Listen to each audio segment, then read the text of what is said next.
You're listening to Saturday Morning Media. And now, back to our show.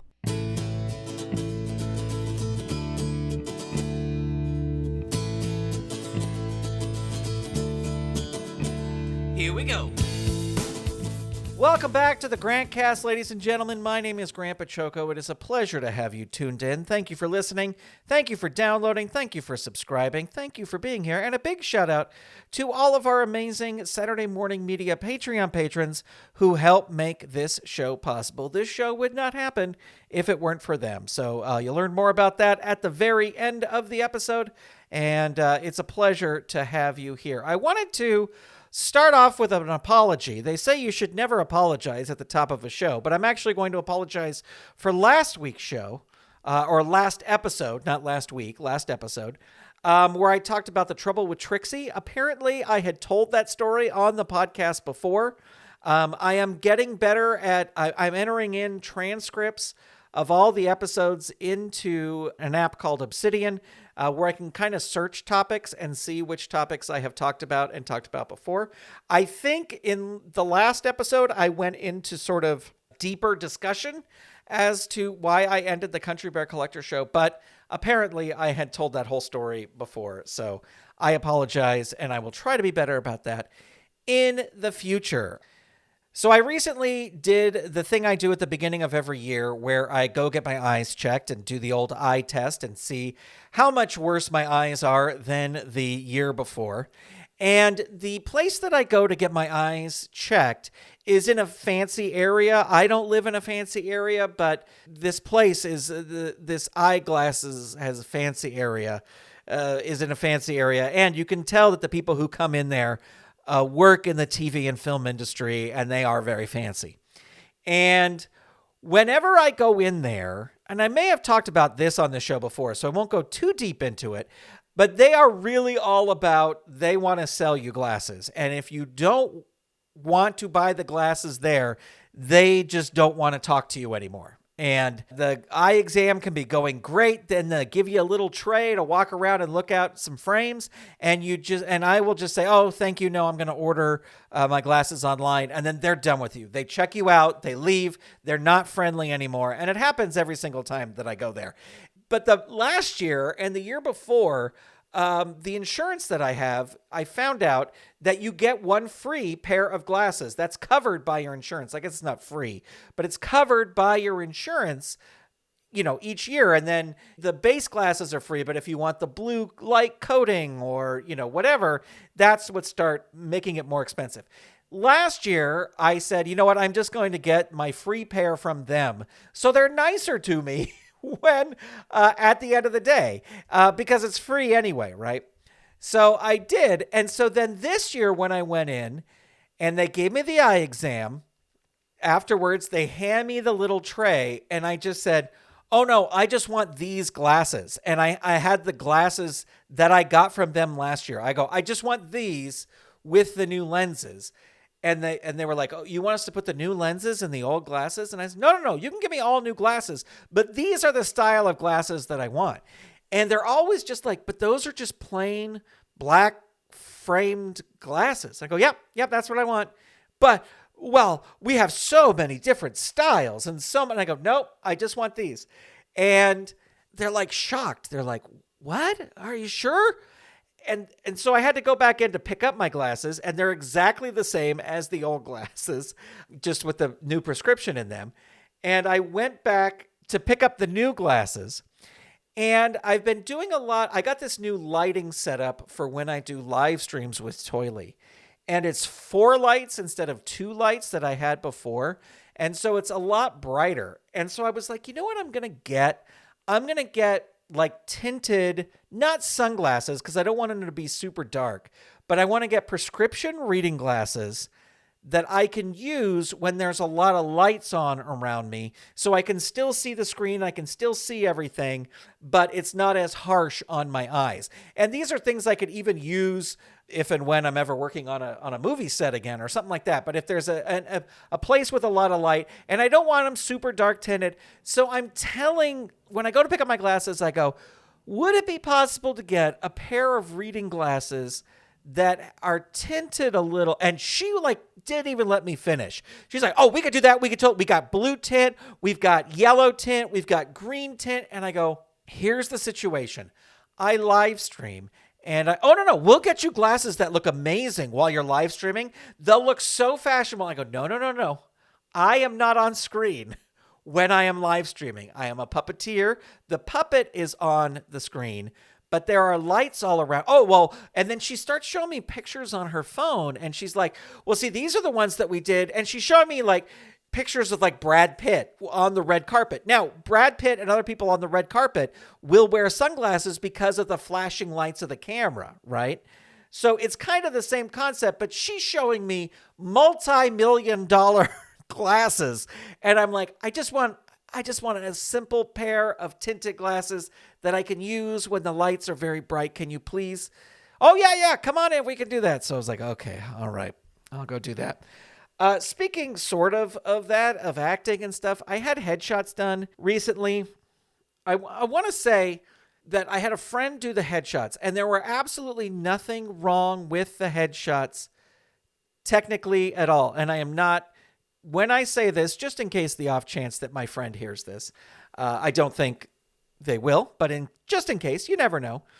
There is absolutely nothing wrong with the headshots. The headshots are fantastic. I don't like how I look in the headshots. And that has nothing to do with the headshots.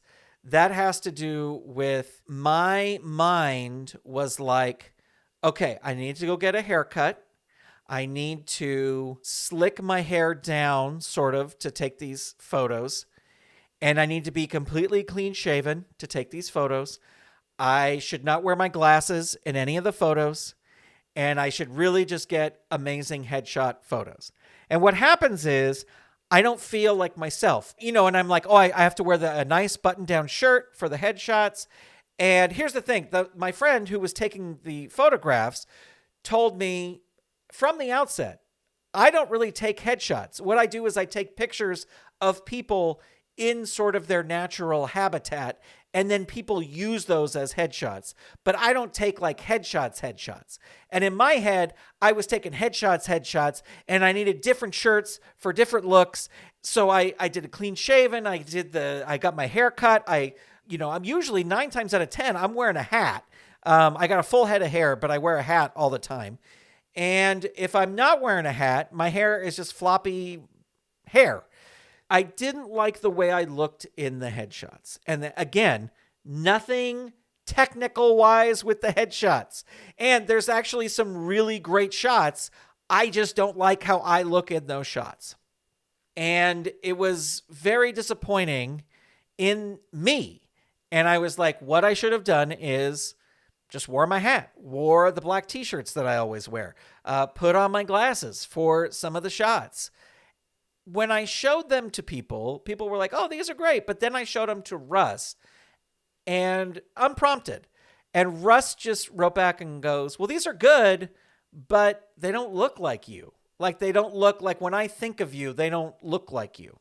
And that's because when Russ usually sees me, I'm wearing a hat, and I'm not clean shaven, and yada, yada, yada. So it was just, I was so torn up about these headshots because I was like, oh, I got to do all this stuff. And it's been so long, like literally it was 2004 that I got headshots done. That's how long it is. So 21 years ago that I got headshots done. And I was very torn up about it and nervous about it. And then to get them, and I was excited to get them, but I was also dreading to get them because I don't like looking at myself.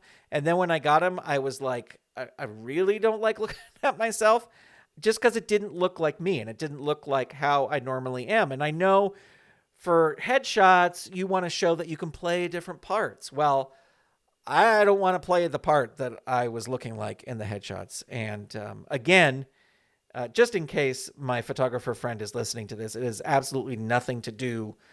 I should have listened to you at the start when you told me that you don't do headshots and not got all gussied up to do headshots. I should have just been myself.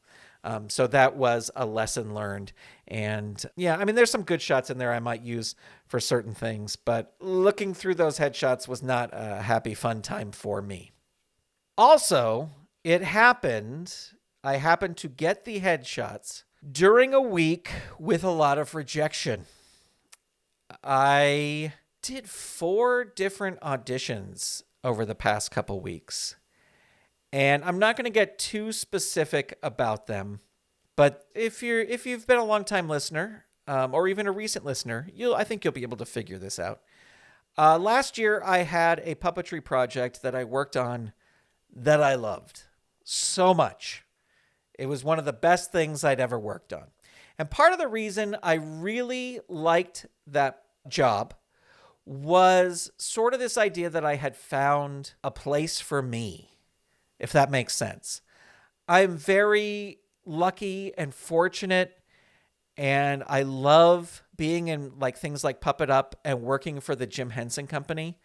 But I always feel I guess it's imposter syndrome or whatever, whenever I'm over there, where I always feel like I'm just barely here. I'm here and I'm getting to do this, and I'm grateful that I'm getting to do this, but I'm barely here. Like they're just allowing me to be here. And I know they don't feel this way, but this is the way I feel it in my head. I'm lucky to be there. I'm there, and they would rather have somebody else there than me. Now, of course, I know that that's not the way, but that's the way my brain works.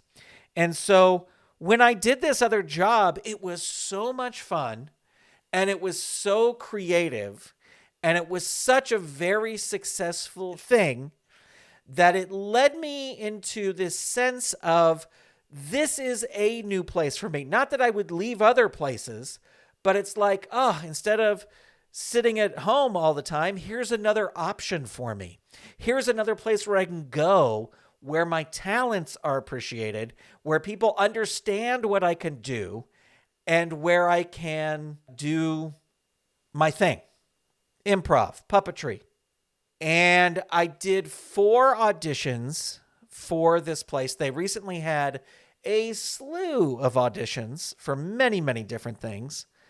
And I did 4 different auditions, and I got 1 callback, and I was let go pretty much immediately from that callback. And that was, I think that was a Thursday, and then the Monday I got my headshots. It was just not a great time. It was not a great time. I'm very fortunate. I'm very lucky. I count my blessings every day. I'm happy that I get to do things like work on toily things. But I thought I had kind of found a place that appreciated what I can do. And not that they didn't appreciate me in the audition. And I understand how auditions work. And sometimes you're not right for a job. But it was, and I certainly did not think, yeah, I'm going to walk in there and they're totally going to hand me this job. But it was just a little, this business is constantly getting built up and smacked down. And it was a little bit of a smackdown to do that. And it was a bit of a bummer. I don't want to end this episode on a bummer note, but I kind of don't know what else to say. I'm fine. Everything's good. I'm working on new projects. I've got I've been working the heck out of that Klamath Falls wrestling project. I've been loving it. I will just come in here to my studio for like an hour or so every night and just write on it. So I'm very excited about that. Still nowhere near having anything to put out into the world, but very excited about that. So there you go.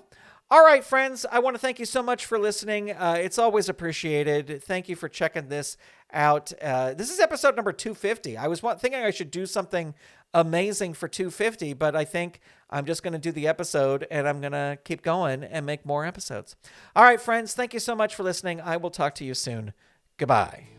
This episode of the Grandcast was edited by Stephen Staver and made possible by the Saturday Morning Media Patreon patrons who've gone to patreon.com/Saturday Morning Media and set up a pledge for as little as $1 a month. Patrons at the behind-the-scenes level and above get access to a video of the recording of these podcast episodes. And I want to give a big shout-out to all of our patrons, but a special shout-out to our patron producers, Eve Cunning, Kathy Crawford, Tony Urbano, Brandy, David Akers, Paul, Scott Armstrong, Vicky Sebring, Ricky Chavez, Jeff Toro, and Lee Thompson. If you'd like to become a patron and receive episodes of the Grantcast before they are released, visit patreon.com/Saturday Morning Media and set up your monthly pledge today. And thank you for your support. This episode of the Grantcast is copyright 2025 Saturday Morning Media Grant Baciocco Executive Producer, all rights reserved. www.saturdaymorningmedia.com. You've been listening to Saturday Morning Media. Stay tuned. We'll be right back.